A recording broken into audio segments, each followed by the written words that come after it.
Hello everyone, welcome to Exam OTT, a unit of Civic Center IAS.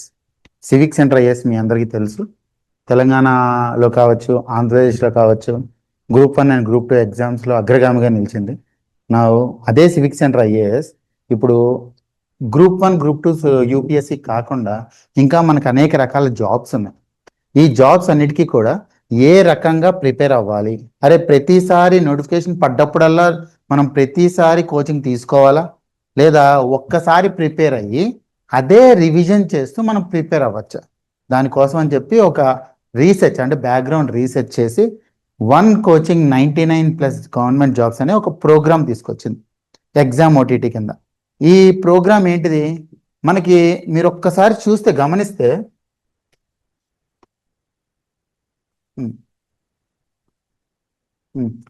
చాలా exams, SSC staff selection commission exams కావచ్చు, లేదా IBPS banking exams కావచ్చు, లేదా RRB exams కావచ్చు, లేదా APPSC టీజీపీఎస్సిలో వేరే ఎగ్జామ్స్ కావచ్చు, గ్రూప్ 1 గ్రూప్ 2 కాకుండా. వీటన్నిటిలోనూ మనకు చూస్తే కామన్ సిలబస్ కనిపిస్తుంది. ఏంటిది? ప్రతి ఎగ్జామ్లోనూ క్వాంటిటేటివ్ యాప్టిట్యూడ్ ఉంటుంది, అదేవిధంగా లాజికల్ రీజనింగ్ ఉంటుంది, అదేవిధంగా జనరల్ ఇంగ్లీష్ ఉంటుంది, జనరల్ స్టడీస్ ఉంటుంది, అండ్ లాస్ట్ది కరెంట్ అఫైర్స్ ఉంటుంది. ఈ 5 సబ్జెక్ట్స్ మ్యాండేటరీ ప్రతిసారి ప్రతి ఎగ్జామ్లోనూ మీకు కనపడతాయి. సో ఒక సంవత్సరంలో, ఈ సంవత్సరం చూస్తే మేము ఒక అనాలిసిస్ చేసాం, ఈ సంవత్సరంలో ఎన్ని జాబ్స్ వస్తున్నాయి ఏంటి అనేది. 2026 ఒక్క సంవత్సరంలోనే 2,50,000 కంటే ఎక్కువ జాబ్స్ అనేవి ఈ ఓన్లీ 5 సబ్జెక్ట్స్ ద్వారా నోటిఫై అవుతున్నాయి.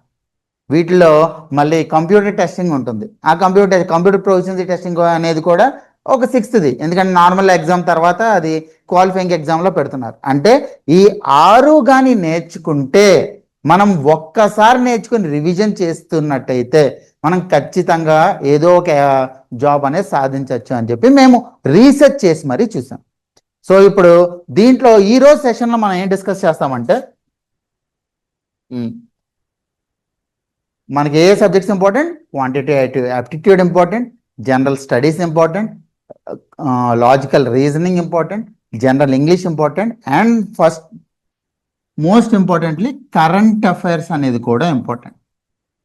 ఈరోజు మనకి ఫౌండేషన్ క్లాస్ ఏంటి అంటే, ఈ కరెంట్ అఫైర్స్ అంటే ఏంటి, అసలు ఏ రకంగా ప్రిపేర్ అవ్వాలి, ఏ రకమైన క్వశ్చన్స్ వస్తాయి ఈ కరెంట్ అఫైర్స్ అనేది మనం చదువుకుంటాం. ఫస్ట్, చాలాసార్లు మనం కన్ఫ్యూజ్ అయ్యేది ఏంటంటే, కరెంట్ అఫైర్స్ అనే పదం వాడుతున్నారు, అదేవిధంగా న్యూస్ అనే పదం వాడుతున్నారు. అసలు రెండింటికి మధ్య తేడా ఏంటి? ఈరోజు న్యూస్ పేపర్ తీసుకోండి, ఏదో ఒక న్యూస్ పేపర్ ఏదైనా పర్లేదు. సో నేనైతే హిందూ తీసుకున్నా, ది హిందూ పేపర్ తీసుకున్నా. ఇది తీసుకుంటే core sector growth slows to 5.4% in July as fertiliser oil output falls. అంటే మన ఇండియాలో మ్యానుఫ్యాక్చరింగ్ అంటే ఇండస్ట్రీ ఏదైతే ఉందో ఇంకా గ్రో అవ్వాలి. ఎలా? 5.4%కి తగ్గిపోయింది గ్రోత్. ఫెర్టిలైజర్ ఆయిల్ అనేది ప్రొడక్షన్ తగ్గిపోవడం వల్ల 5.4% గ్రోత్ ఉంది. ఇది న్యూస్. కానీ దీన్ని నేను న్యూస్ అని ఎందుకు అంటున్నాను, కరెంట్ అఫైర్స్ అని ఎందుకు అనట్లేదు? అది main important. First and foremost ఇది చూడాలి. నేనేం చెప్తున్నాను, ఇక్కడ ఒక రిపోర్ట్ వచ్చింది. ఈ రిపోర్ట్ ప్రకారం మన ఇండస్ట్రీ గ్రోత్ అనేది 5.4%కి తక్కువ గ్రోత్ అనేది ఉంది, అంతే. ఇది రిపోర్ట్, ఇది న్యూస్ అనమాట. కానీ దీని యొక్క బ్యాక్గ్రౌండ్ ఏదైతే ఉంటుందో అది కరెంట్ అఫైర్స్. దీని యొక్క బ్యాక్గ్రౌండ్ ఏంటి, అసలు ఈ రిపోర్ట్ ఏంటిది, పబ్లిష్ చేసింది ఎవరు, దాని యొక్క కాంపోనెంట్స్ ఏంటివి అనేది బ్యాక్గ్రౌండ్. సింపుల్. కరెంట్ అఫైర్స్ అంటే మీరు న్యూస్ పేపర్లో చదివే న్యూస్ కాదు. న్యూస్ పేపర్లో చదివేదానికి తవ్వుకుంటూ వెళ్ళిపోయి బ్యాక్గ్రౌండ్ ఏదైతే చదువుతామో దాన్నే కరెంట్ అఫైర్స్ అంటారు. వాటి నుంచే మీకు క్వశ్చన్స్ అన్నీ కూడా వస్తాయి. ఫస్ట్ అండ్ ఫార్మోస్ట్ ఇది తెలియాలి. అండ్ కరెంట్ అఫైర్స్ ఏ విధంగా చదవాలి మనం? కరెంట్ అఫైర్స్ అనేవి హిందూ పేపర్లో చదువుకోవచ్చు, ఎవరికైనా ఇంగ్లీష్ లాంగ్వేజ్ బాగా ఉంటే, లేదా ఇండియన్ ఎక్స్ప్రెస్ చదువుకోవచ్చు. స్మూత్ లాంగ్వేజ్ కావాలి అంటే, సార్ నాకు ఇంగ్లీష్ కొంచెం కష్టం సార్, నేను తెలుగు పేపర్ చదువుతానంటే మీరు ఈనాడు చదవచ్చు, నమస్తే తెలంగాణ చదవచ్చు. సార్ ఏంటి సార్ ఇన్ని పేపర్స్ చదవచ్చు అంటే, న్యూస్ ఎక్కడైనా ఒక్కటే, అది గుర్తుపెట్టుకోండి. ఈ న్యూస్ నుంచి తీసుకునే కరెంట్ అఫైర్స్ అనేవి మాత్రము మారుతూ ఉంటాయి. ఈ కరెంట్ అఫైర్స్ అనేవి ఎప్పటికప్పుడు అప్డేట్ అవుతూనే ఉండాలి. దీని నుంచే మనకి ఎగ్జామ్లో క్వశ్చన్స్ అనేవి అడుగుతున్నారు. రైట్. సో ఇప్పుడు నేను ఒక సినారియో చెప్తాను. ఆ సినారియో ఏంటిది? మీకు దీంట్లోనే ఈరోజు న్యూస్ చదివాను. ఏంటి? ఒక రిపోర్ట్ అనేది పబ్లిష్ చేశారు. ఈ రిపోర్ట్ పబ్లిష్ చేశారు కాబట్టి రిపోర్ట్ బేసిస్ మీద కరెంట్ అఫైర్స్ ఏ రకంగా ప్రిపేర్ అవ్వాలి, ఫస్ట్ దీంతో స్టార్ట్ చేద్దాం. నౌ ఇక్కడ ఏదో ఒక రిపోర్ట్, నేను ఒక సింపుల్ రిపోర్ట్ తీసుకుంటా. Human development index, human development index, మానవాభివృద్ధి సూచి. ఈ హ్యూమన్ డెవలప్మెంట్ ఇండెక్స్ పబ్లిష్ చేశారు. దాని గురించి న్యూస్ పేపర్లో వచ్చింది. దాని గురించి మనం ఏ రకంగా ప్రిపేర్ అవ్వాలి? ఎప్పుడైనా సరే ఇలా రిపోర్ట్ కానీ ఇండెక్స్లు కానీ వచ్చాయి అంటే మీరు కొన్ని ఆస్పెక్ట్స్ ఖచ్చితంగా చూడాలి. ఫస్ట్, ఆ రిపోర్ట్ పబ్లిష్ చేసేది ఎవరు? ఇక్కడ మీరు చూస్తే హ్యూమన్ డెవలప్మెంట్ ఇండెక్స్ పబ్లిష్ చేసేది ఎవరు? United Nations Development Programme publish చేస్తుంది. యునైటెడ్ నేషన్స్ డెవలప్మెంట్ ప్రోగ్రామ్ ఈ హ్యూమన్ డెవలప్మెంట్ ఇండెక్స్ పబ్లిష్ చేస్తుంది. తర్వాత ఎప్పటి నుంచి పబ్లిష్ చేయడం స్టార్ట్ చేశారు? ఏదైనా సరే ఈ హ్యూమన్ డెవలప్మెంట్ ఇండెక్స్ అనేది 1990 నుంచి పబ్లిష్ చేశారు. ఎందుకు సార్ ఎప్పటి నుంచి అనేది కూడా చూస్తున్నానంటే, మీరు చూస్తే ఈ ఇండిసెస్లో ఈ సంవత్సరం 2 డిఫరెంట్ ఇండిసెస్ వచ్చాయి. 2 కాదు, ఇన్ఫాక్ట్ 3 వచ్చాయి రీసెంట్. దాంతో కలుపుకొని ఫిజికల్ హెల్త్ ఇండెక్స్ వచ్చింది, ఇన్వెస్టర్ ఫ్రెండ్లీనెస్ ఇండెక్స్ వచ్చింది, అదేవిధంగా దాన్ని ఏమంటారు, ఇండెక్స్ ఆఫ్ సర్వీసెస్ ప్రొడక్షన్ అని 3 ఇండెక్సెస్ వచ్చింది. అంటే ఎప్పటికప్పుడు ఇండిసెస్ అనేవి తీసుకొస్తారు. ఏంటి సార్ ఈ ఇండిసెస్ అంటే, మనకి ఎన్ని రాష్ట్రాలు ఉన్నాయి? ఒక 28 రాష్ట్రాలు ఉన్నాయి ఇండియాలో. ఈ 28 రాష్ట్రాల్లో ఏ రాష్ట్రం ఎంత ప్రొడక్షన్ చేసింది, ఏ సెక్టార్లో ఎంత ప్రొడక్షన్ ఉంది, ఏ ఇండస్ట్రీలో ఎంత గ్రోత్ ఉంది, ఇవన్నీ కూడా తెలియాలి వద్దా? అంటే ర్యాంకింగ్ రావాలో వద్దా? ఎప్పుడైతే స్టాటిస్టిక్స్ అనేవి మనకు వస్తాయో ఆ స్టాటిస్టిక్స్ ప్రకారం ఆ పర్టికులర్ ఇండస్ట్రీస్ అనేవి కొన్ని పాలసీ చేంజెస్ చేస్తాయి. ఆ పాలసీ చేంజెస్ ప్రకారం ఇంకొంచెం ఇంప్రూవ్మెంట్ ఉంటుంది. అవునా కదా? అంటే ప్రతి ఒక్కటి కూడా మనం ఇక్కడ కౌంట్ చేస్తూ ఉన్నాం. దానికోసమే ఇండిసెస్ కావచ్చు, రిపోర్ట్స్ కావచ్చు. కొన్ని స్పెసిఫిక్ పాలసీ డెసిషన్స్ తీసుకోవడానికి ఈ ఇండిసెస్ అనేది మనం ఎప్పటికప్పుడు చదువుకుంటూ ఉండాలి. రైట్. అందుకే ఎప్పుడు పబ్లిష్ అయిందని చూడాలి. తర్వాత దీని యొక్క కాంపోనెంట్స్ ఏంటి? ఇప్పుడు కాంపోనెంట్స్ అంటే ఏంటి సార్? అసలు తెలంగాణకి 5th ర్యాంక్ వచ్చింది ఒక ఇండెక్స్లో అన్నారు. 5th ర్యాంక్ ఏ రకంగా ఇచ్చారు? ఏ ఫ్యాక్టర్స్ కన్సిడర్ చేశారు? అవి చదువుకోవాలొద్దా? ఇప్పుడు హ్యూమన్ డెవలప్మెంట్ ఇండెక్స్ దీంట్లో ఏముంటుంది?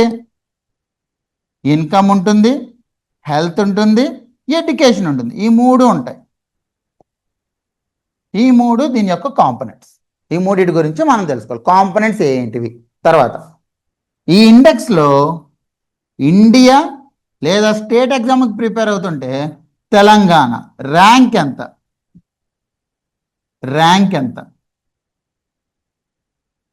ర్యాంక్ చూసామంటే ఖచ్చితంగా దాని యొక్క స్కోర్ ఎంత? టాప్ 3 ఏంటి? ఇవి మనం ప్రతి ఒక్క రిపోర్ట్ కావచ్చు, ఇండెక్స్ కావచ్చు, ఇన్ డీటెయిల్గా చూడాలి. ఏంటి సార్ ఇంత డీటెయిల్గా చూడాలి అంటే, మీకు ఒక్కసారి చూపిస్తున్నాను చూడండి. దీంట్లో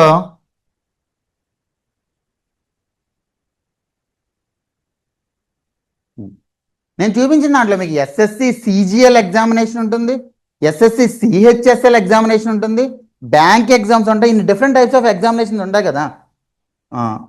CGL examination combined graduate level examination ఉంటుంది ఎస్ఎస్సిలో. దీనికి డిగ్రీ క్వాలిఫై అయిన వాళ్ళు రాయొచ్చు. దీంట్లో మనకి సెక్రటరీ పొజిషన్ వరకు అలా ప్రమోషన్ ద్వారా వెళ్ళడానికి ఆస్కారం ఉంటుంది. అంటే ఏంటి? సెంట్రల్ గవర్నమెంట్ డిపార్ట్మెంట్స్లో ఈ జాబ్స్ అనేవి మీరు చేయొచ్చు. అదేవిధంగా ఆర్ఆర్బి ఎగ్జామ్స్ కూడా ఉన్నాయి. NTPC non technical professional categories, station master కావచ్చు, ఇలాంటివి అనమాట. సో ఎన్టీపీసీ కేటగిరీస్ ఉంటాయి. అదేవిధంగా గ్రూప్ డి ఉంటాయి. అన్నిటికీ ఒకటే స్టాండర్డ్ ఉంటుందా? లేదు. అన్నిటికీ ఒకటే స్టాండర్డ్, ఒకటే సబ్జెక్ట్స్ ఉంటాయి, కానీ స్టాండర్డ్ ఒకటి కాదు. అంటే మనం ఏ పర్టికులర్ సబ్జెక్ట్ చదివినా సరే మనకు 5 సబ్జెక్ట్స్ ఉన్నాయి. ఏంటివి? ఒకటి జనరల్ స్టడీస్, ఒకటి quantitative aptitude, logical reasoning, current affairs and general English. ఈ 5 ఎంత డెప్త్గా చదువుకోగలిగితే అంత మంచి జాబ్ అనేది మనం కొట్టచ్చు. అది సింపుల్గా అర్థం చేసుకోవాలి. అంటే ఏంటి, దీంట్లో ఎగ్జామ్ అనేది టఫ్గా ఉంటుంది, దీంట్లో మోడరేట్ కొంచెం, దీంట్లో ఈజీగా ఉంటుంది, బేసిక్ క్వశ్చన్స్ అడుగుతారు. సో ఇన్ని స్టాండర్డ్స్ ఉన్నప్పుడు మనం ఏం చదువుకోవాలి, ఒక పర్టికులర్ ఆస్పెక్ట్ చదివేటప్పుడు ఇన్డెప్త్గా చదవాలి కరెంట్ అఫైర్స్. అందుకే ఆ 6 ఆస్పెక్ట్స్ మీరు ఖచ్చితంగా చదివి తీరాలన్నమాట ప్రతి ఒక్క రిపోర్ట్లోనూ. యా, ఒక్కసారి మీకు ఎగ్జాంపుల్ చూపిస్తాను చూడండి. ఇది RRB NTPC examination last year. మీకు లాస్ట్ ఇయర్ గురించి కొంచెం చెప్పాలి అంటే, లాస్ట్ ఇయర్ ఆర్ఆర్బి 33,000 పోస్టులను నోటిఫై చేసింది. 33,000 పోస్టులు నోటిఫై చేసింది. సో ఎంతమంది రాసి ఉంటారు ఎక్స్పెక్ట్ చేయండి. ఎన్టీపీసీ కావచ్చు, గ్రూప్ డి కావచ్చు, ఎంతమంది రాసి ఉంటారు? 1,00,00,000 మంది రాశారు. 1,00,00,000 మంది రాశారు. ఈ 1,00,00,000 మంది రాసిన దాంట్లో ఒక్కొక్క పోస్ట్కి ఎంతమంది ఉన్నారు అనుకున్నారు? 300 మంది కాంపిటీషన్ ఉన్నారు ఒక్కొక్క దానికి. ఎందుకు సార్ ఇంత కాంపిటీషన్? జస్ట్ ఇదేంటి, చిన్న ఉద్యోగమే కదా, మరి పెద్ద ఉద్యోగం కూడా కాదు అంటే, ఒక్కసారి yeah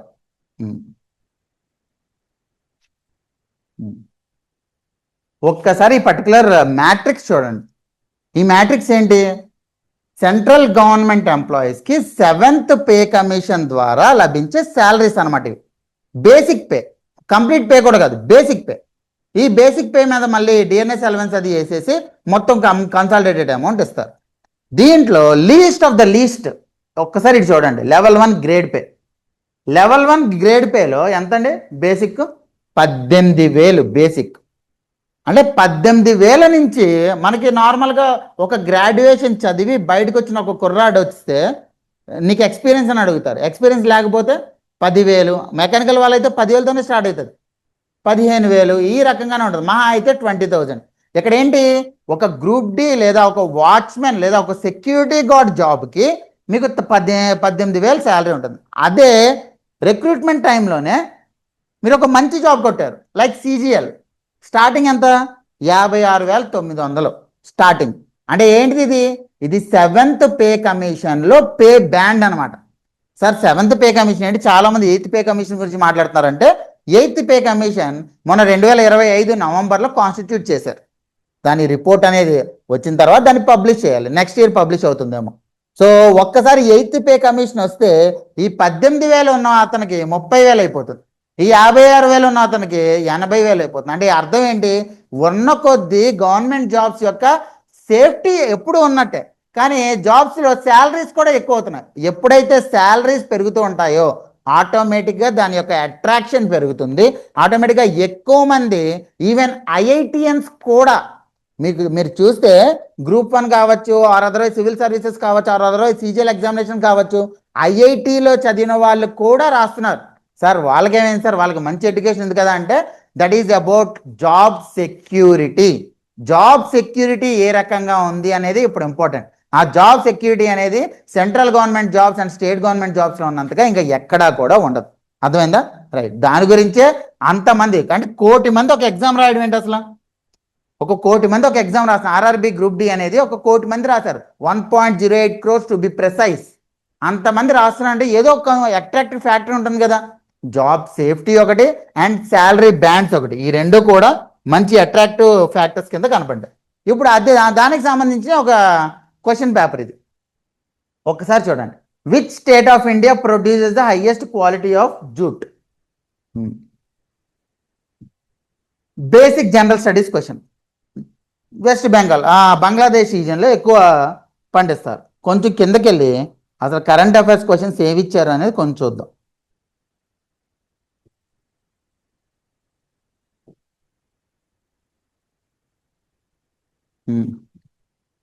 Who has been appointed as first ever ombudsman of BCCI?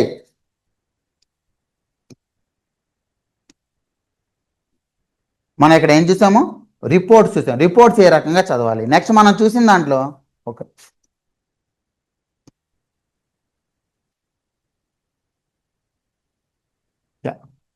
So ఈ సెషన్ జరిగిన తర్వాత మీకు మా ఎవరైతే కౌన్సిలర్ ఉన్నారో వాళ్ళు మీకు క్లియర్గా ఎక్స్ప్లెయిన్ చేయాలంటే ప్రోగ్రామ్ ఎలా ఉంటుంది, క్లాసెస్ ఎలా ఉంటాయి అనేది మీరు ఒక్కసారి చాట్ ఉంటుంది మీకు ఇక్కడ. ఈ చాట్లో మీ నేము, మొబైల్ నెంబరు, ఏ జాబ్కి ప్రిపేర్ అవుదామని అనుకుంటున్నారు, ఈ మూడు కూడా పెడితే మా వాళ్ళు కాంటాక్ట్ చేసి మీకు 1-to-1 గైడెన్స్ కూడా ఇప్పిస్తారు. Right. So do message in the chat. మీకు మీ నేమ్ ఏంటి, మీ మొబైల్ నెంబర్ ఏంటి, ఏ జాబ్కి మీకున్న డౌట్ ఏంటి, ఈ మూడు అడగండి. ఈ మూడు అడిగితే ఇండివిజువల్ ఇంటరాక్షన్ తీసుకుని దాని తర్వాత ఏ రకంగా ప్రిపేర్ అవ్వాలి అనేది కూడా గైడెన్స్ మీకు ఇస్తారు. రైట్. ఇప్పుడు మనం ఫస్ట్ ఏం చూసాము, రిపోర్ట్స్ ఏ రకంగా ఉంటాయనే చూసాం. తర్వాత ఏంటిది, అపాయింట్మెంట్స్ ఏ రకంగా ఉండాలి, అపాయింట్మెంట్స్ ఏం చదవాలి. మీరు చూస్తే ఈరోజు పేపర్లో ఏదో అపాయింట్మెంట్ గురించి చేశాడు.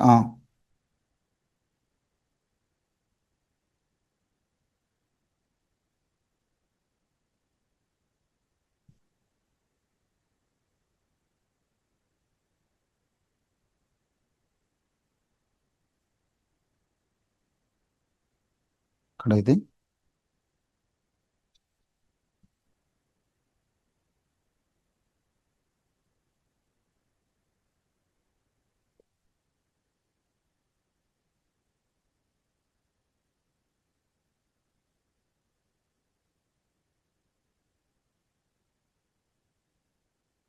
ఇక్కడ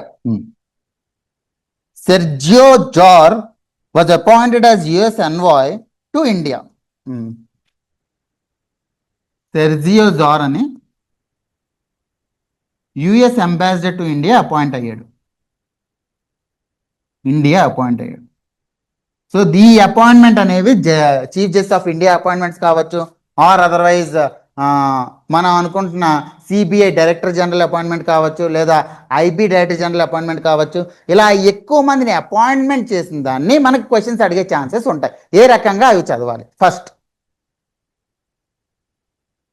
ఏ బాడీకి అపాయింట్ చేశారు, ఈ బాడీ అనేది కాన్స్టిట్యూషన్లో మెన్షన్ చేసిన బాడీయా, లేదా స్టాట్యూటరీ బాడీయా, లేదా నాన్ స్టాట్యూటరీ బాడీయా. ఎగ్జాంపుల్, ఇప్పుడు ఒక చీఫ్ జస్టిస్ ఆఫ్ ఇండియా కొత్త అతని అపాయింట్ అయ్యారు, సూర్యకాంత్ గారు అపాయింట్ అయ్యారు అని ఒక న్యూస్ వచ్చింది అని అనుకుందాం. ఈ chief justice of India Suryakant appoint అయ్యారు అనే న్యూస్ వస్తే అసలు chief justice of India supreme కోర్టుకు ఉన్నారు. ఓకే, సుప్రీం కోర్ట్ అనేది కాన్స్టిట్యూషనల్ బాడీయే. మన కాన్స్టిట్యూషన్ లో సుప్రీం కోర్టుని మెన్షన్ చేశారు. సో దానివల్ల ఏంటి, that is the very important topic for your examination. ఎందుకు అంటే ఈ కాన్స్టిట్యూషనల్ పొజిషన్స్ ఏమన్నా అపాయింట్మెంట్ జరిగితే, beat president, beat chief justice, beat controller and auditor general, beat ఏదైనా కమిషనర్ కావచ్చు, ఇవన్నీ కూడా ఖచ్చితంగా డెప్త్గా వెళ్ళి అడుగుతాడు. అంటే 3 to 4 స్టేట్మెంట్స్ అనేవి అడిగేస్తాడు. నెక్స్ట్, స్టాట్యూటరీ బాడీ అంటే దాని మీద ఏదో యాక్ట్ ఉంది, ఏదో చట్టం ఉంది, ఆ చట్టంలో దీని గురించి మెన్షన్ చేశారు. సో చట్టంలో దీని గురించి మెన్షన్ చేశారు కాబట్టి ఇప్పుడు అపాయింట్మెంట్ అనేది జరిగింది. For example, right to information act of 2005 RTI, మన అందరం కూడా ముద్దుగా ఆర్టీఐ అని పిలుచుకున్న ఆర్టీఐ చట్టం ప్రకారం మనకి చీఫ్ ఇన్ఫర్మేషన్ కమిషనర్ అనే ఆయన్ని అపాయింట్ చేస్తారు. ఈ చీఫ్ ఇన్ఫర్మేషన్ కమిషనర్ అపాయింట్మెంట్ అయిన తర్వాత వాళ్ళు స్టాట్యూటరీ బాడీ. అంటే అదేంటి, కొంచెం అపాయింట్మెంట్ ఎవరు చేశారని అడుగుతారు. తర్వాత ఈ నాన్ స్టాట్యూటరీ బాడీస్లో no act, no constitution, just ఒక క్యాబినెట్ ఉంది, క్యాబినెట్ ఒక గవర్నమెంట్ జీవో రిలీజ్ చేసింది, ఆ జీవో ద్వారా ఫామ్ అయిన బాడీస్. ఎగ్జాంపుల్, నీతి ఆయోగ్. ఇప్పుడున్న నీతి ఆయోగ్ అనేది నాన్ స్టాట్యూటరీ బాడీ. ఈ నాన్ స్టాట్యూటరీ బాడీలో 2 రకాల బాడీస్ ఉంటాయి. ఒకటి మనకి ఎకానమీ పరంగా కానీ పాలిటీ పరంగా కానీ ఇంపార్టెంట్ బాడీస్. అదర్ బాడీస్ ఏవైతే ఎకానమీ పరంగా పాలిటీ పరంగా మీకు సిలబస్లో మెన్షన్ చేస్తారో, నీతి ఆయోగ్ ఎకానమీలో ద మోస్ట్ ఇంపార్టెంట్ టాపిక్, ఎందుకంటే ప్లానింగ్లో ఉంటుంది కాబట్టి. సో నీతి ఆయోగ్లో వైస్ చైర్మన్ ఎవరున్నారు, రీసెంట్గానే అశోక్ లాహిరి గారి అపాయింట్మెంట్ అయింది. వైస్ చైర్మన్ ఎవరున్నారు, మెంబర్స్ ఎవరున్నారు, ఈ వైస్ చైర్మన్ ముందు ఏదైనా పొజిషన్లో ఉన్నారా లేదా, ఇవన్నీ కూడా మనం చదవాలి. అంటే అర్థం ఏంటి, ఎప్పుడైనా సరే ఏదైనా అపాయింట్మెంట్ జరిగింది అంటే మన ఆ బాడీ అనేది ఫస్ట్ చూసుకోవాలి.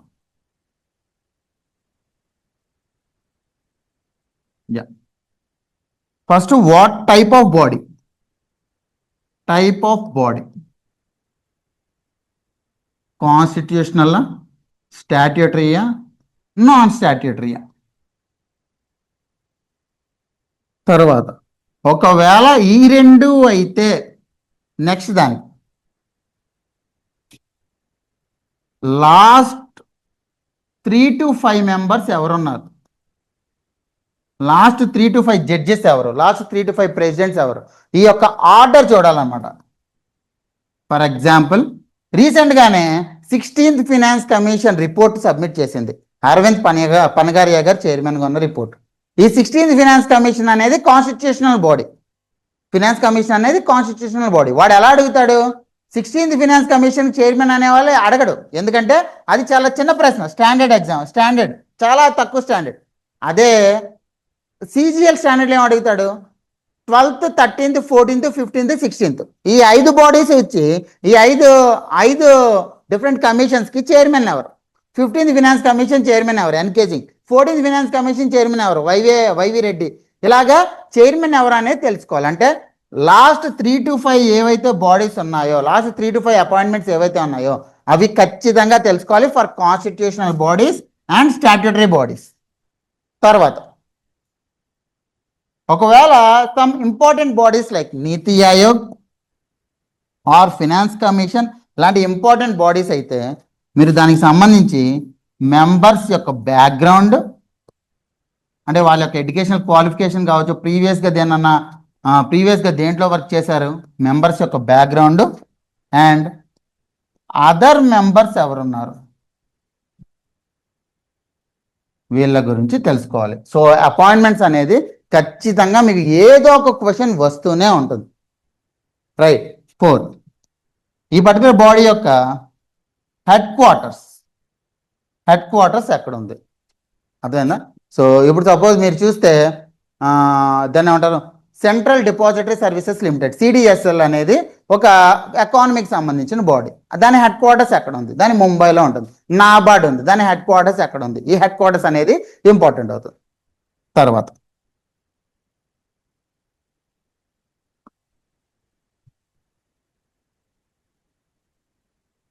No sound.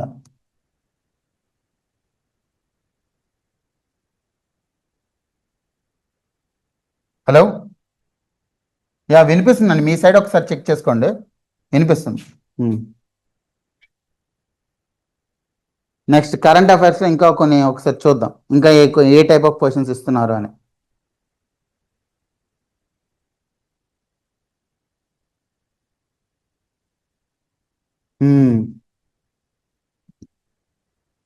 ఇక్కడ who is Amrit Yojana scheme named after? Yes, ఎవరి పేరు మీద అమృత్ స్కీమ్ అనేది పేరు పెట్టారు? ఇక్కడ ఏంటిది? Schemes or policies. ఇవి కూడా మనం చదువుకోవాలి కరెంట్ అఫైర్స్లో. సార్ స్కీమ్ అంటే ఏంటి, పాలసీస్ అంటే ఏంటి? చాలాసార్లు రెండు ఒకటే కదా అంటే ఈ రెండు ఒకటి కాదు, రెండు వేరు వేరు. మీరు పాలసీ అంటే this is nothing but frame work or guide lines. ఒక గవర్నమెంట్ అనేది కాన్స్టిట్యూషన్లో ఒక అమెండ్మెంట్ చేసుకోవచ్చు, లేదా ఒక యాక్ట్ చేయొచ్చు, లేదా ఒక జీవో పాస్ చేయొచ్చు, లేదా ఒక పాలసీ మెజర్ ఇవ్వచ్చు. డిఫరెంట్ టైప్స్ ఆఫ్ ఎనాక్ట్మెంట్స్ ఉంటాయి. దాంట్లో పాలసీ మెజర్ ఏంటి? న్యూ ఎడ్యుకేషన్ పాలసీ 2020 అది యాక్ట్ కాదు, యాక్ట్కి ఎక్కువ వ్యాలిడిటీ ఉంటుంది. ఈ పాలసీ ఏంటి? నేను కొన్ని గైడ్ లైన్స్ ఇస్తాను, ఆ గైడ్ లైన్స్ నువ్వు ఫాలో అయితే ఫాలో అవు, ఆ గైడ్లైన్స్ తగ్గట్టు నువ్వు ఏదో అన్నా చేసుకో. అదవుతున్నా? అది పాలసీ అనేది. ఈ పాలసీ అనేది ఓన్లీ ఫ్రేమ్వర్క్ మాత్రమే తప్ప ఎటువంటి ఇంప్లిమెంటేషన్ ఉండదు. These are only guidelines. మీరు చూస్తే ఆంధ్రప్రదేశ్లో డ్రోన్స్ పాలసీ అని తీసుకొచ్చారు. డ్రోన్స్ పాలసీ అంటే బాబు మా పర్టికులర్ ఆంధ్రప్రదేశ్లో కానీ మీరు ఇన్వెస్ట్మెంట్స్ పెడితే, డ్రోన్స్ కానీ మీరు తయారు చేస్తే మీకు ఇన్ని ఇన్సెంటివ్స్ ఇస్తాము, ఇంత దాన్ని ఏమంటారు రీఎంబర్స్మెంట్ ఇస్తాము, ఇంత ల్యాండ్ ఇస్తాము, ఈ ట్యాక్సెస్ అవి మీ దగ్గర ఉండవు. ఇవన్నీ కూడా ఆ పాలసీ డాక్యుమెంట్లో ఉంటుంది. These are nothing but guidelines గుర్తుపెట్టుకోండి. వేరే scheme which is implementable scheme is implementable like Pradhan Mantri Kisan scheme. మీకు కానీ ఒక ల్యాండ్ ఉంటే ప్రతి 6,000 మీ బ్యాంక్ అకౌంట్లో పడుతుంది. అదేంటి, మీ వ్యవసాయం అగ్రికల్చర్ని డెవలప్ చేసుకోవడానికి సెంట్రల్ గవర్నమెంట్ మీకు ఇస్తున్న డబ్బులు, విచ్ ఈస్ గెటింగ్ ఇంప్లిమెంటెడ్. రెండు కూడా వెల్ఫేర్ కోసమే, రెండు కూడా సంక్షేమం కోసమే. కానీ ఏంటి, ఇదేమో ఇంప్లిమెంటబుల్ ఉంటుంది, ఇవేమో గైడ్ లైన్స్ మాత్రమే. ఇలాంటి స్కీమ్స్ దాంట్లో ఏ రకంగా కరెంట్ అఫైర్స్ అనేవి చూసుకోవాలి అది కూడా ఒకసారి మాట్లాడుతుంది. స్కీమ్స్ ఫస్ట్ ఇక్కడ ఏం చూసుకోవాలి, అలాగే విధంగా ఇక్కడ ఎగ్జాంపుల్ కూడా చూసేద్దాం, రెండు పక్క పక్కన. Pradhan Mantri Kisan first full form ఏంటిది, ఎందుకంటే ఫుల్ ఫామ్ మీద చాలాసార్లు క్వశ్చన్స్ అడుగుతున్నారు. కిసాన్ అంటే ప్రధానమంత్రి కిసాన్ సమ్మాన్ నిధి, ప్రధానమంత్రి Kisan Samman Nidhi. Second, any celebrated person,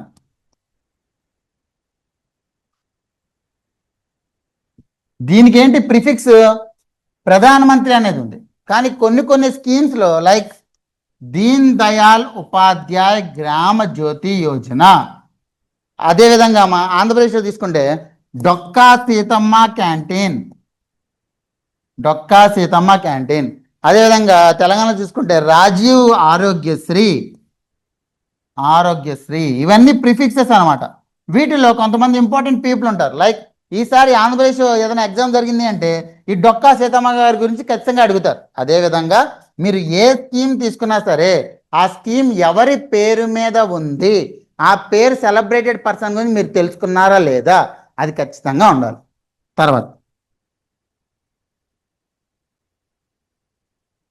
when and where it was launched, launch అంటే ఏదైనా స్కీమ్ ఉంది అంటే అది ఎక్కడ లాంచ్ చేశారు, ఎప్పుడు లాంచ్ చేశారు, ఈ పర్టికులర్ ఫ్యాక్ట్స్ అనేవి ఖచ్చితంగా ఇంపార్టెంట్. మీరు ఒకటి గమనిస్తే సివిల్ సర్వీసెస్ స్థాయిలో కావచ్చు, గ్రూప్ 1 స్థాయిలో కావచ్చు, ఇవన్నీ కూడా అనలైటికల్ క్వశ్చన్స్ ఎక్కువ. అంటే ఇప్పుడు అందరూ కూడా కిడ్స్ అందరూ కూడా ఫోన్కి ఎడిక్ట్ అయిపోయారు, మీ అభిప్రాయం చెప్పండి అంటాడు. వాళ్ళు ఆ అనలైజ్ చేసి అభిప్రాయం చెప్తారు. కానీ గ్రూప్ 2, గ్రూప్ 3, గ్రూప్ 4, అదేవిధంగా SSC, CGL, CHSL, bank jobs, ఇవన్నీ క్లియర్గా ఫ్యాక్ట్స్ అడుగుతాడు. సో మీకు క్లియర్ ఫ్యాక్ట్స్ అనేవి తెలియాలి. ఈ పర్టికులర్ స్కీమ్కి వెన్ 2018లో లాంచ్ చేసిన స్కీమ్ ఇది. వేర్ గోరఖ్పూర్, ఉత్తరప్రదేశ్, గోరఖ్పూర్, ఉత్తరప్రదేశ్. అదేవిధంగా ఈ సంవత్సరం తీసుకుందాం. ఈ సంవత్సరం మీరు చూస్తే మన్రేగా ఉపాధి హామీ పథకం ఉంది కదా, కనీస ఉపాధి హామీ పథకం, దాన్ని మన వాళ్ళు ఏం చేశారు, Viksit Bharat guarantee for Rozgar and Ajeevika mission VB G RAM అని చెప్పి ఒక కొత్తది స్టార్ట్ చేశారు మొన్న జూలై 1 నుంచి. చాలా పెద్ద స్కీమ్ మన్రేగా అనేది. ఎక్కువ మంది, అన్నిటికంటే ఎక్కువ బడ్జెట్ అనేది ఆ మన్రేగా స్కీమ్కే ఇస్తారు సెంట్రల్ గవర్నమెంట్. అలాంటిది దాన్ని రిప్లేస్ చేసిన స్కీమ్, ఉన్నప్పుడు ఆ స్కీమ్ ఎక్కడ లాంచ్ చేశారో క్లియర్గా అడుగుతారు కదా. మీరు చూస్తే అందులోని ఏపీ వాళ్ళకి, తెలంగాణ వాళ్ళకైతే చాలా ఇంపార్టెంట్. ఎందుకు, అది లాంచ్ చేసింది మన తిరుపతిలోని ముక్కావారిపల్లిలో. అందువల్ల ఏమైంది, ఎప్పుడైనా సరే ఏదైనా ఇంపార్టెంట్ స్కీమ్ వచ్చింది, ఎందుకు నేను దీని గురించి చెప్తున్నాను మీకు, ఇది ఇప్పుడు హైయెస్ట్ అలొకేషన్ అయితే ఇది సెకండ్ హైయెస్ట్ అలొకేషన్, ఎప్పటి నుంచో ఉన్న స్కీమ్ ఇది, అదవుతున్నా. సో అందుకే దీనికి సంబంధించి ఎప్పుడు లాంచ్ అయ్యింది, ఎక్కడ లాంచ్ అయ్యింది అనేది కూడా ఇంపార్టెంట్. తర్వాత 4 బెనిఫిషరీస్ ఎవరు,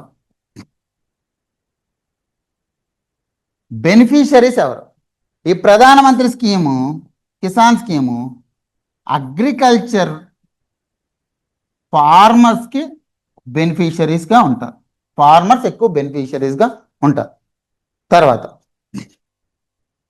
దీని యొక్క ఫీచర్స్ ఏమన్నా ఉన్నాయా, హైలైట్స్.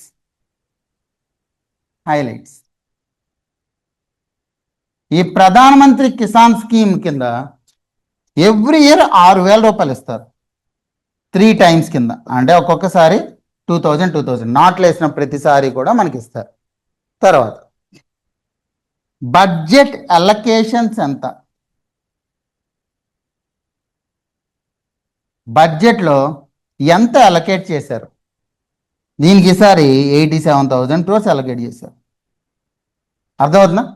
సో ఈ రకంగా ఒక స్కీమ్ గురించి ఇన్డెప్త్గా వెళ్ళాలి. నేను యాజ్ ఎ సెడ్ మనకి డిఫరెంట్ స్టాండర్డ్స్ ఆఫ్ ఎగ్జామినేషన్ ఉంటాయి. సార్ స్టాండర్డ్ అంటే ఏంటి సార్ అంటే ఏ టైప్ ఆఫ్ క్వశ్చన్ అడుగుతున్నారు.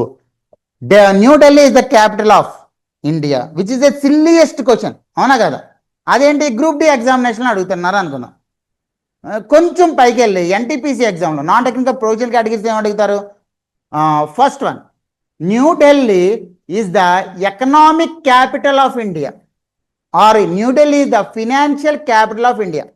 Second statement, Mumbai used to be the financial capital of India. ఈ రెండు స్టేట్మెంట్స్ ఇస్తారు. ఈ రెండు స్టేట్మెంట్స్ మీరు ఆన్సర్ రాయాలి. మన ఫినాన్షియల్ క్యాపిటల్ అని ముంబై అనేది అందరికీ తెలుసు, కానీ ఇక్కడ ఏంటి ఈ రెండు స్టేట్మెంట్స్లో టెస్ట్ చేస్తున్నాడు వాడు. ఇంకొంచెం పైకి వెళ్దాం, ఏఈ ఎగ్జామినేషన్స్ కావచ్చు, సీజీఎల్ ఎగ్జామినేషన్ కావచ్చు. ఫస్ట్ ఏంటి, New Delhi is the financial capital of India. Second, Mumbai used to be the financial capital of India. Third, Mumbai generates more revenue than New Delhi. ఇది థర్డ్ స్టేట్మెంట్ అని అనుకుందాం. అప్పుడు ఏమవుతుంది, మూడో స్టేట్మెంట్ ఇంకా టఫ్.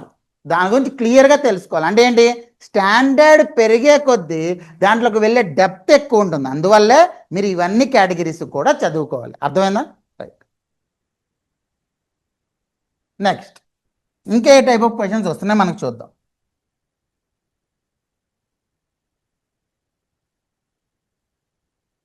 కరెంట్ అఫైర్స్ ఇంకా ఏ టైప్స్ ఆఫ్ క్వశ్చన్స్ ఇస్తున్నారు? Dash a professional tennis player became the new goodwill ambassador of the UN Fund for Children. Sports గురించి ఏ టైప్ ఆఫ్ క్వశ్చన్స్ వస్తాయి? స్పోర్ట్స్ ఇవి కూడా కరెంట్ అఫైర్సే కదా. సో స్పోర్ట్స్ గురించి ఏ టైప్ ఆఫ్ క్వశ్చన్స్ వస్తాయి? ఫస్ట్, రీసెంట్గా ఏదన్నా ఇంపార్టెంట్ ఈవెంట్ జరిగిందా? Like Olympics or world championships. అందులోనూ ఇండియాలో జరిగితే మాత్రం ఇంకా ఇంపార్టెంట్ అయిపోతాయి. ఆర్ అప్కమింగ్ ఈవెంట్ ఏమైనా ఉందా? అప్కమింగ్ ఈవెంట్ ఏమైనా ఉందా? Second, place of that particular event. మీరు చూస్తే వరల్డ్ టాప్ దాంట్లో, అవునా కదా? ఈ వరల్డ్ బ్యాడ్మింటన్ ఛాంపియన్షిప్స్ నెక్స్ట్ రాబోయేది ఎక్కడ జరుగుతుంది? చాలా ఇంపార్టెంట్ అయింది. ఎందుకు? రాబోయే వరల్డ్ బ్యాడ్మింటన్ ఛాంపియన్షిప్స్ అనే మన ఇండియాలో జరుగుతుంది. అందులోనూ మన హైదరాబాద్లో జరుగుతుంది. ఇంకా ఇంపార్టెంట్ అయిపోతుంది, అవునా కదా? తర్వాత ఒకవేళ ఆల్రెడీ కంప్లీట్ అయిన ఈవెంట్ అయితే ఇండియాకి మెడల్స్ ఎన్ని వచ్చినాయి? మెడల్స్ టాలీ అనమాట. రీసెంట్గా చూసుకుంటే మీరు కామన్వెల్త్ గేమ్స్లో ఇండియా అనేది కుమ్మేసింది, మామూలు కుమ్మేలా. ఈ కామన్వెల్త్ గేమ్స్ నుంచి ఏం అడుగుతాడు? మెడల్స్ టాలీలో టాప్ 3 ఎవరున్నారు? టాప్ 3 ఎవరు? ఇండియాకి ఎన్ని వచ్చినాయి? ఇండియా ఏ పొజిషన్లో ఉంది? అవునా కదా? ఇవి అడుగుతాడు. తర్వాత గోల్డ్ విన్ అయిన వాళ్ళలో నేమ్స్ గుర్తుపెట్టుకోవాలి. నేమ్స్ అనేది ఖచ్చితంగా గుర్తుపెట్టుకోవాలి గోల్డ్ విన్ అయిన వాళ్ళలో. తర్వాత ఏవైతే ఉన్నాయో వాటికి సంబంధించి స్కీమ్స్ ఏమన్నా ఉన్నాయా? లైక్ టాప్ స్కీమ్, స్పోర్ట్స్కి టాప్ స్కీమ్ ఉంది. ఈ టాప్ స్కీమ్ గురించి మనం మాట్లాడుకోవాలి. టాప్ స్కీమ్ ఏంటిది? Target Olympic podium. ఇదివరకు స్పోర్ట్స్ మినిస్టర్ కింద రాజ్యవర్ధన్ సింగ్ రాథోర్ గారు ఉన్నప్పుడు ఆయన స్టార్ట్ చేశారు ఖేలో ఇండియా గేమ్స్ అని స్టార్ట్ చేశారు ఆయన. ఈ ఖేలో ఇండియా గేమ్స్ యొక్క టార్గెట్ ఏంటి? ఒలింపిక్కి ఖచ్చితంగా మన వాళ్ళని ఎక్కువ మందిని పంపించాలి, ఎక్కువ మంది క్వాలిఫై అయ్యే విధంగా చేయాలి. దాని గురించే టాప్ స్కీమ్ అనమాట. ఈ స్కీమ్ దేంట్లో? స్పోర్ట్స్లో. అర్థమైందా? ఏ ఛాంపియన్షిప్ ఎక్కడ జరిగింది, ఇండియాలో మెడల్స్ ఎన్ని వచ్చాయి, గోల్డ్ విన్ అయిన వాళ్ళు ఎవరు, వీటి గురించి ఖచ్చితంగా మనం చదువుకోవాల్సి ఉంటుంది. రైట్, ఇది స్పోర్ట్స్ గురించి. నెక్స్ట్ ఇది బయాలజీకి సంబంధించి కరెంట్ అఫైర్స్. సార్ బయాలజీకి సంబంధించి కరెంట్ అఫైర్స్ ఏంటి సార్ అంటే ఉంటాయి. లైక్ సైన్స్ సైన్స్కి సంబంధించి కరెంట్ అఫైర్స్. దీంట్లోనూ నోబెల్ ప్రైజెస్ ఖచ్చితంగా ప్రతి ఇయర్ అడిగే ప్రశ్న, ప్రతి ఎగ్జామ్లోనూ అడిగే ప్రశ్న నోబెల్ ప్రైజెస్ అనేవి. ఈ నోబెల్ ప్రైజెస్ అనేవి అరౌండ్ అక్టోబర్ టు నవంబర్లో ఇస్తారు ప్రతి ఇయర్ కూడా. సో ఇవి ఖచ్చితంగా చదువుకోవాలి. నోబెల్ ప్రైజ్లో ఏం చదువుతారు? ఫస్ట్ ఏ సబ్జెక్ట్స్లో ఇస్తారు ముందు తెలియాలి కదా. ఏ సబ్జెక్ట్స్లో నోబెల్ ప్రైజ్ ఇస్తారు, నోబెల్ ప్రైజ్ ఏ సబ్జెక్ట్స్లో ఇస్తారని ఖచ్చితంగా తెలియాలి. నోబెల్ పీస్ ప్రైజ్ ఇస్తారు, నోబెల్ ఫిజికల్ సైన్సెస్ ఇస్తారు, నోబెల్ కెమిస్ట్రీలో ఇస్తారు, బయాలజీలో ఇస్తారు. మ్యాథమెటిక్స్లో నోబెల్ ప్రైజ్ ఉంటుందా? లాస్ట్ టైం క్వశ్చన్ అడిగాడు. మ్యాథమెటిక్స్లో నోబెల్ ప్రైజ్ ఉంటుందండి. అది ఫీల్డ్స్ మెడల్ అని ఉంటుంది, హైయెస్ట్ అనమాట. మ్యాథమెటిక్స్లో రామానుజన్ లాంటి స్థాయి కలిగిన వాళ్ళందరూ కూడా ఫీల్డ్స్ మెడల్ అనేది ఇస్తారనమాట. అది మ్యాథమెటిక్స్లో నోబెల్ ప్రైజ్ అనేది ఉండదు. సో ఏ సబ్జెక్ట్స్లో ఇస్తారు అది ఖచ్చితంగా తెలియాలి. తర్వాత నోబెల్ ప్రైజ్ రిసిపియంట్స్ ఎవరు? ఫర్ ద ఇయర్, ఆ ఇయర్లో నోబెల్ ప్రైజ్ రిసిపియంట్స్ ఎవరు ఒక్కొక్క సబ్జెక్ట్ సంబంధించి. తర్వాత ఈ రిసిపియంట్స్ రీసెర్చ్ దేని మీద, టాపిక్ తెలిసి చాలు, డెప్త్గా వెళ్ళాలి. దాని గురించి మీరు పిహెచ్డీ చేయాల్సిన అవసరం లేదు. ఏ టాపిక్ మీద రీసెర్చ్ చేశారు? రీసెంట్గా చూస్తే మనకి క్వాంటమ్ టెక్నాలజీ మీద వచ్చింది నోబెల్ ప్రైజ్. ఈ క్వాంటమ్ టెక్నాలజీ మీద వచ్చింది ఎందుకు ఇంపార్టెంట్ అయిపోతుంది? ఎందుకంటే రీసెంట్గా ఆంధ్రప్రదేశ్ సంబంధించి క్వాంటమ్ టెక్నాలజీ ఎక్కువ యూజ్ చేస్తున్నారు, ఎక్కువ క్వాంటమ్ మెకానిక్స్ యూజ్ చేస్తున్నారు కాబట్టి ఇది ఇంపార్టెంట్ అయిపోయింది. దేని మీద వచ్చింది అది అడుగుతాడు, ఖచ్చితంగా అడుగుతాడు. అదేనా? తర్వాత నోబెల్ ప్రైజ్ ఇండియన్స్కి ఎవరెవరికి వచ్చింది? ఇండియన్స్ చేసిన రీసెర్చ్ ఏంటి, ఎప్పుడు వచ్చింది, వెన్? మీరు చూస్తే 2014లో అభిజిత్ బెనర్జీ అండ్ ఇస్తర్ దుఫ్లో అనే ఇద్దరికి వచ్చింది. ఈ అభిజిత్ బెనర్జీ ఆయన ఇండియన్. ఈ అభిజిత్ బెనర్జీ ఇండియన్ అని ఎప్పుడు వచ్చింది? ఎకనామిక్స్ 2014లో వచ్చింది. 2014లో వస్తే ఆ టైంలో ఈయన దేని మీద రీసెర్చ్ చేశారు? ర్యాండమైజ్డ్ కంట్రోల్ ట్రయల్స్ అనే దాని మీద రీసెర్చ్ చేస్తారు. ఆ ర్యాండమైజ్డ్ కంట్రోల్ ట్రయల్స్ ఇప్పుడు మనం ఏ విధంగా వాడుతున్నాం, సర్వే అనమాట. ఆ సర్వే మెథడ్స్ అవి కనుగొంది ఆయన. అర్థమైందా? ఎప్పుడు చంద్రశేఖర్, ఇప్పుడు దాని ఏమంటారు, సివి రామన్కి ఎప్పుడు వచ్చింది? అమర్త్య సేన్ 2009లో ఎప్పుడు వచ్చింది? ఆ అమర్త్య సేన్ తీసుకొచ్చిన రీసెర్చ్ ఏంటిది? Capability approach, right? ఇలాగా ఎప్పుడు వచ్చింది, రీసెర్చ్ ఏంటిది, దీని గురించి సంబంధించి ఖచ్చితంగా మనం చదువుకోవాలి. ఈ నోబెల్ ప్రైజెస్ మీరు గుర్తుపెట్టుకుంటే నోబెల్ ప్రైజెస్ సంబంధించి ఖచ్చితంగా ఒక క్వశ్చన్ అనేది వస్తుంది. అర్థమైందా? రైట్. నెక్స్ట్ ఇంకేమన్నా టాపిక్స్, ఒక్కొక్క టాపిక్ ఏంటిది, మనం దానికి సంబంధించి ఎలాంటివి వస్తాయి, ఇవే మనకి. కమిటీ, రీసెంట్గా చాలా సిట్లు వాటి ఫామ్ అవుతున్నాయి మీరు చూస్తే. సో కమిటీలు కూడా ఇంపార్టెంట్. కమిటీస్కి సంబంధించి ఏం చదువుకోవాలి? 1 ఆబ్వియస్లీ చైర్మన్ ఎవరు, ఆ కమిటీకి చైర్మన్ ఎవరు, ఏ టాపిక్ మీద, or committee or commission for that matter. Committee అనేది టెంపరీ, కమిషన్ అనేది permanent. Like 16th finance commission, chairman ఎవరు? అరవింద్ పనగారియా. అండ్ దేని మీద ఇది? ట్యాక్సెస్ ఏ రకంగా డిస్ట్రిబ్యూట్ చేయాలి సెంటర్కి స్టేట్స్కి మధ్యలో. తర్వాత సీజీఎల్ అంటే ఎగ్జామినేషన్లో ఇంకొంచెం వెళ్ళి రికమెండేషన్స్ కూడా అడుగుతాడు. రికమెండేషన్స్ ఏమి ఉన్నాయి వాళ్ళవి, ఈ రికమెండేషన్స్ గురించి మనం చదువుకోవాలి. ఏ రకంగా అరవింద్ పనగారియా 41% డిస్ట్రిబ్యూట్ చేయాలని చెప్పి ఇచ్చారు, ఎగ్జాక్ట్ స్టేట్మెంట్ అనమాట. నెక్స్ట్ దాంట్లో ఏపీకి కానీ తెలంగాణకి కానీ ఏమైనా రికమెండేషన్స్ ఉన్నాయా, ఇవి చదువుకో కమిటీస్కి సంబంధించి. అర్థమైందా? రైట్. నెక్స్ట్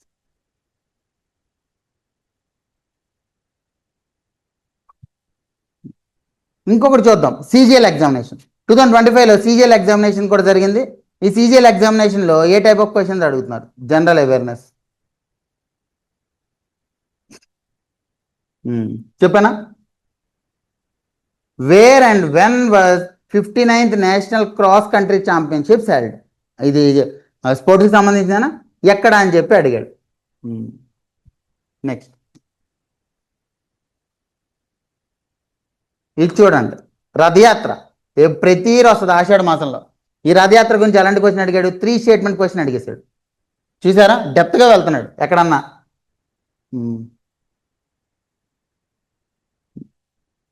జూడో కొత్తది కాబట్టి జూడో. ఇక్కడ చూడండి, which of the following statements about justice Sanjiv Khanna is are true?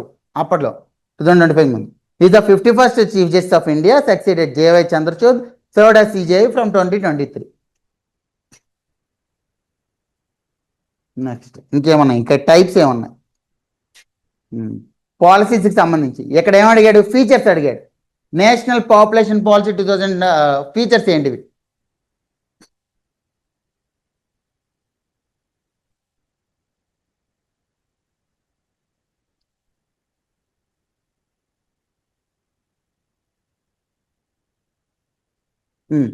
ఇక్కడ చూడండి ఒకసారి.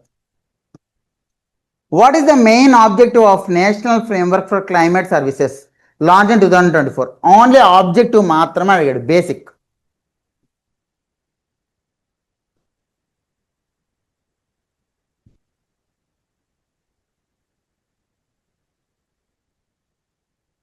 యా, సో ఒకసారి మనం వెనక్కి వెళ్ళి చూద్దాము.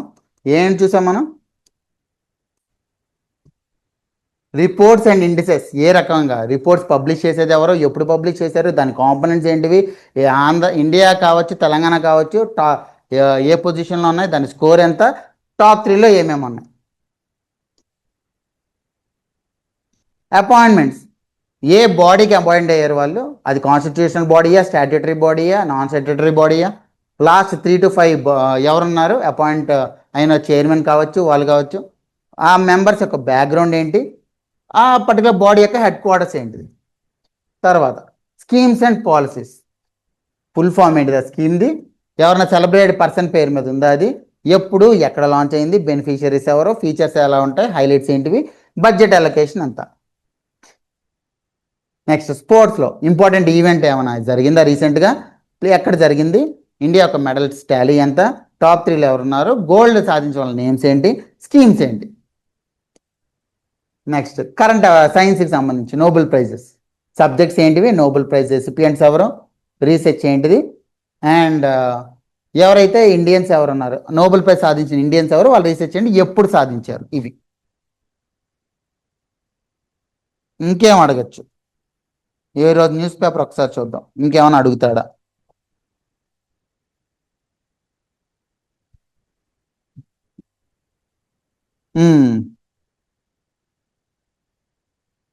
ఇంటర్నేషనల్ ఈవెంట్స్, ఇంటర్నేషనల్ ఈవెంట్స్ ఒక ఎగ్జాంపుల్.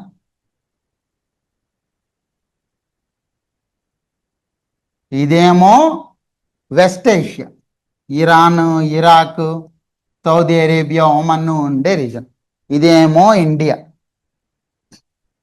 ఇదేమో ఇండియా. మీరు రీసెంట్గా చూసే ఉంటారు, యుఎస్ ఇరాన్ వార్ జరుగుతుంది, అవునా కదా. యుఎస్ ఇరాన్ వార్ జరుగుతుంది అంటే ఏంటి, సపోజ్ ఇక్కడ ఇరాన్ ఉంది అని అనుకుందాం. ఇరాన్ దగ్గర నుంచి ఆయిల్ ఎలా రావాలి, ఈ రూట్ గుండా రావాలి, ఇది సి అనమాట.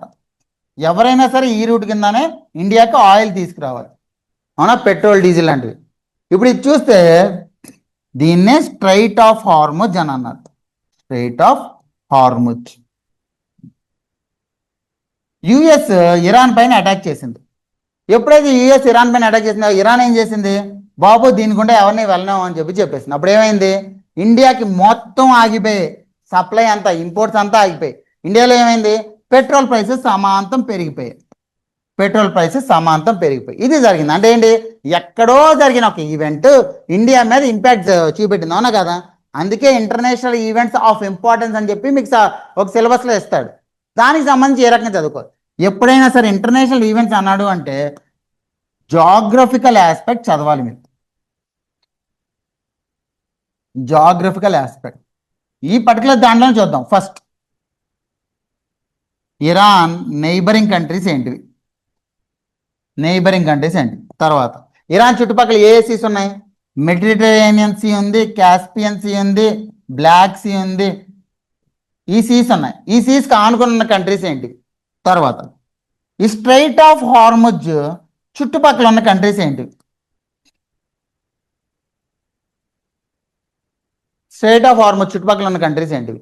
ఇవంతా కూడా జాగ్రఫికల్ ఆస్పెక్ట్ మీద ఫస్ట్ మోస్ట్ ఇంపార్టెన్స్ అనేది ఇస్తాడు ఇంటర్నేషనల్ ఈవెంట్కి సంబంధించి.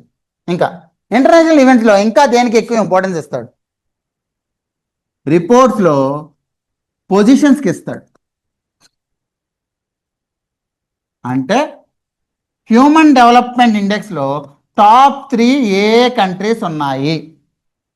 హ్యూమన్ డెవలప్మెంట్ ఇండెక్స్ టాప్ 3 ఏ కంట్రీస్ ఉన్నాయి. సపోజ్ లెట్స్ సే ఇంకా గోల్డ్ మైనింగ్లో వరల్డ్లో టాప్లో ఎవరున్నారు? ఆర్ అదర్వైజ్ వరల్డ్ బ్యాంక్ కానీ ఐఎంఎఫ్ కానీ వీటి యొక్క చైర్మన్ ఎవరు? డైరెక్టర్ జనరల్ ఎవరు? ఇలాంటి క్వశ్చన్స్ అనేవి వీటి నుంచి ఎక్కువ అడుగుతాడు. అర్థమైందా? రైట్. ఇవి ఇంటర్నేషనల్ ఈవెంట్కి సంబంధించి. సో ఈరోజు మనం ఏం చూసాము? రిపోర్ట్స్లో ఏ రకంగా వస్తాయి, పాలసీస్ ఏ రకంగా ఉంటాయి, స్పోర్ట్స్ ఏ రకంగా ఉంటాయి, సైన్స్ ఆస్పెక్ట్స్ ఏ రకంగా ఉంటాయి, ఇంటర్నేషనల్ ఈవెంట్స్ ఏ రకంగా ఉంటాయి, ఇవన్నీ కూడా మనం చూసాం. ఇవన్నీ కూడా కరెంట్ అఫైర్స్లో పాటు. ఇప్పుడు కరెంట్ అఫైర్స్ ఏ విధంగా చదవాలి అనేది చూద్దాం. నెక్స్ట్ కరెంట్ అఫైర్స్ ఏ విధంగా చదవాలి? ఫస్ట్ న్యూస్ ఆస్పెక్ట్ తీసుకోవాలి. న్యూస్ మనకి న్యూస్ పేపర్లో దొరుకుతుంది ఈజీగా.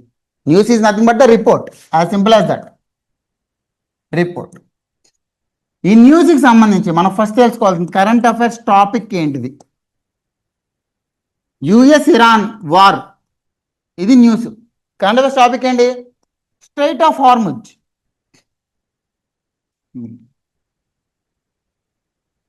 ఇది ఎక్కడుంది? చుట్టూ కంట్రీస్ ఏంటివి?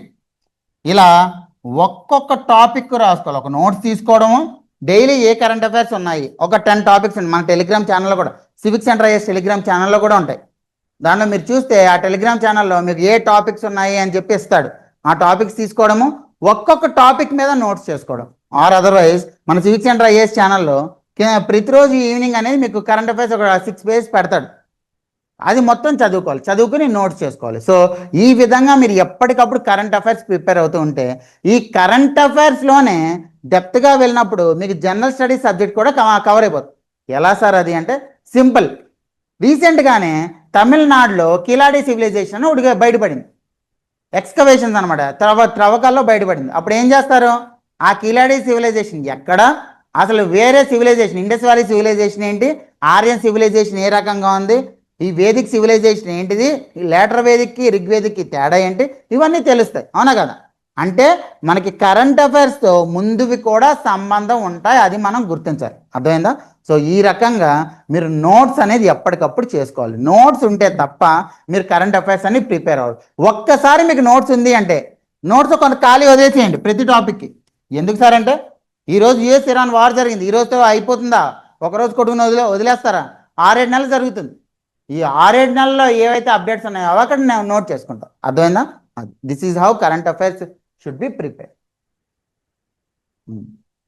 ఇంకా ఎవరెవరైతే ఉన్నారో ఒక్కసారి మీకు ఏ రకమైన డౌట్స్ ఉన్నాయి అలాంటివి కానీ నన్ను ఒకసారి అడగండి.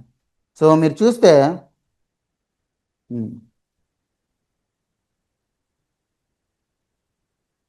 ఇందాక చెప్పా కదా నేను, ఎంతమంది around 1 crore members appeared for the RRB group D examination. Because అంత కాంపిటీషన్ ఉంది, అది మీరు అర్థం చేసుకోవాలి.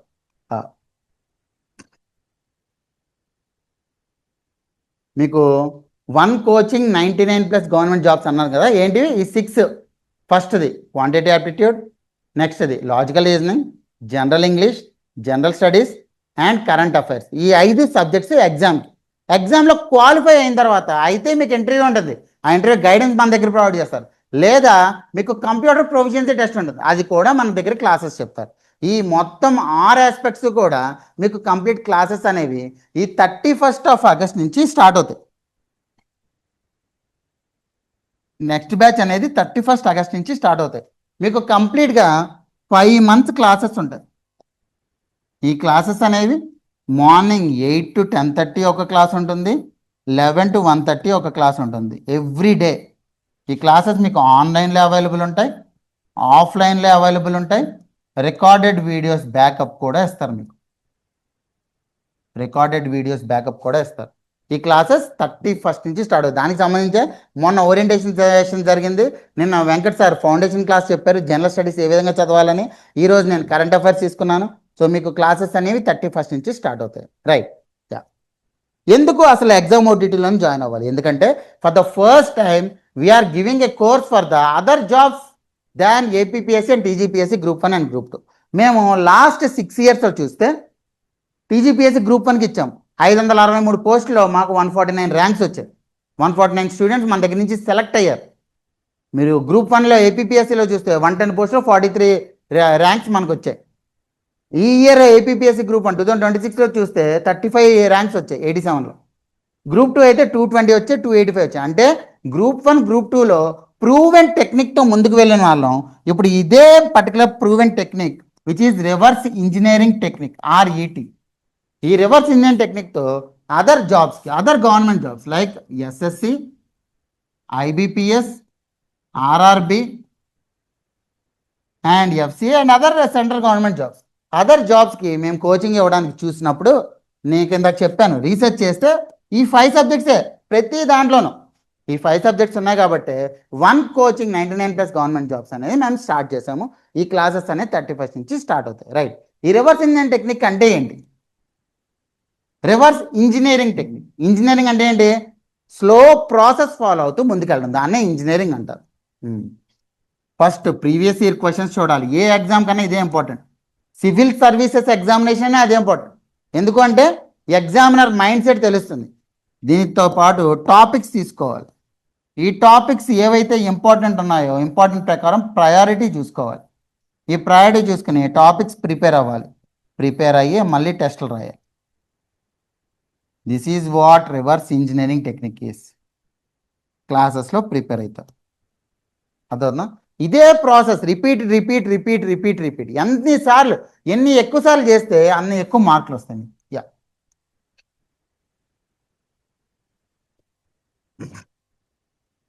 Yeah app and Telegram link నేను ఇక్కడ పోస్ట్ చేయలేను, మీకు ఇక్కడ రాస్తాను. ఎస్, ఇవి సరిపోతాయండి. కరెంట్ అఫైర్స్ అనేవి మొత్తం సరిపోతాయి. వీటికంటే ఎక్కువ బయటకు వెళ్ళాలి.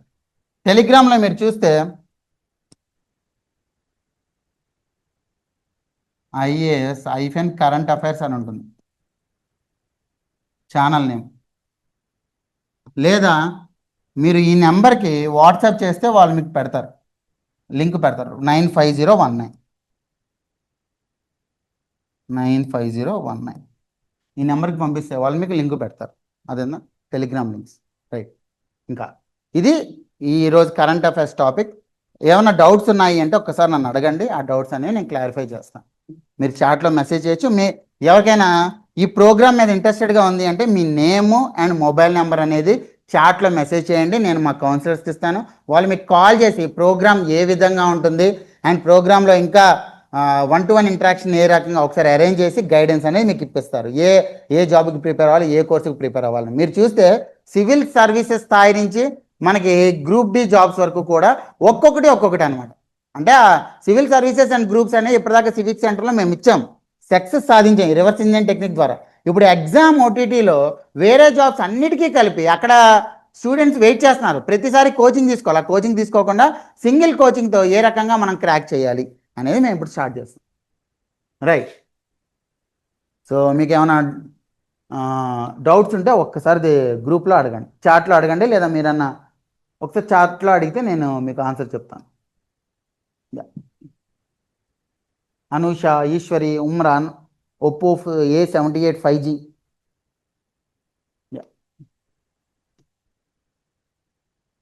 ఎస్ ఎస్, నేను మీకు కాల్ చేస్తాను. Okay. Next Anusha garu and Umran, do message your number and name in the chat so that I can arrange a call regarding the guidance session, 1-to-1 interaction session for you. Thank you everyone. Thank you for attending the session.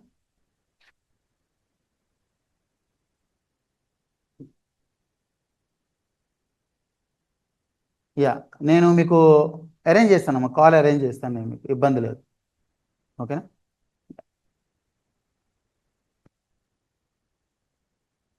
Thank you. Thank you everyone. So me name and mobile number అనేది ఇక్కడ type చేయండి.